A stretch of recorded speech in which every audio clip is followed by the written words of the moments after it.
Hello കൂട്ടുകാരെ, ഇന്ന് വായനാദിന പ്രസംഗമാണ് നോക്കുന്നത്. ഈ ചാനൽ ആദ്യമായി കാണുന്നവരാണെങ്കിൽ ഒന്ന് സബ്സ്ക്രൈബ് ചെയ്യണേ. മാന്യ സദസ്സിന് നമസ്കാരം. ജൂൺ 19 നാം വായനാദിനമായി ആചരിക്കുകയാണല്ലോ. ഈ വായനാദിനത്തോടനുബന്ധിച്ചുള്ള ഒരാഴ്ച വായനാവാരമായും ആചരിക്കുന്നു. എന്താണ് ജൂൺ 19ൻ്റെ പ്രത്യേകത എന്ന് നിങ്ങൾക്കറിയാമോ?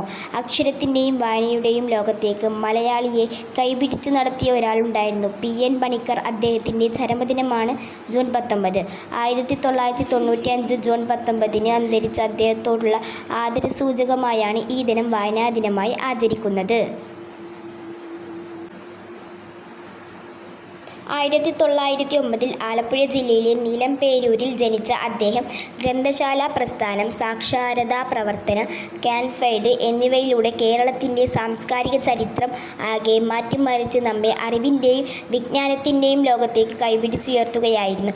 ലോകമെമ്പാടും ശ്രദ്ധയാകർഷിച്ച പ്രവർത്തനമായിരുന്നു അദ്ദേഹം ആരംഭിച്ച ഗ്രന്ഥശാല പ്രസ്ഥാനത്തിൻ്റേത്. അതുകൊണ്ടുതന്നെ ഇന്ന് കേരളത്തിലെ അങ്ങോളമിങ്ങോളമുള്ള 4000-ലേറെ ഗ്രന്ഥശാലകൾക്ക് മലയാളി കടപ്പെട്ടിരിക്കുന്നത് PN പണിക്കരോടാണ്. വായനാവാരത്തിൽ നാം അനേകം പുസ്തകങ്ങൾ വായിക്കുമല്ലോ. പക്ഷേ എന്താണ് പുസ്തകം എന്ന് നിങ്ങൾക്കറിയാമോ? അതിന് ഉത്തരം കിട്ടണമെങ്കിൽ നാം ആ പുസ്തകത്തിലേക്ക് ഇറങ്ങിച്ചെല്ലണം. കൂടുതൽ ആഴങ്ങളിലേക്ക് ഇറങ്ങുന്തോറും എന്താണ് പുസ്തകം എന്ന് നമുക്ക് മനസ്സിലാകും.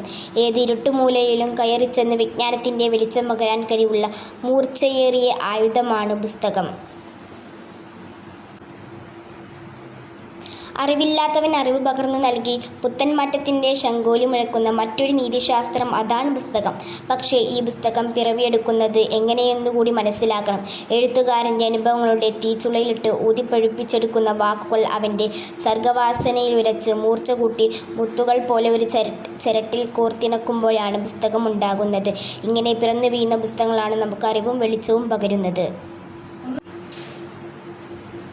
നമ്മെ അറിവിൻ്റെ മാസ്മര ലോകത്തിലെത്തിക്കുന്ന ഈ പുസ്തകങ്ങളെ സ്നേഹിക്കുന്നതോടൊപ്പം ഈ പുസ്തകത്തിൻ്റെ രചയിതാക്കളെയും നാം സ്നേഹിക്കണം.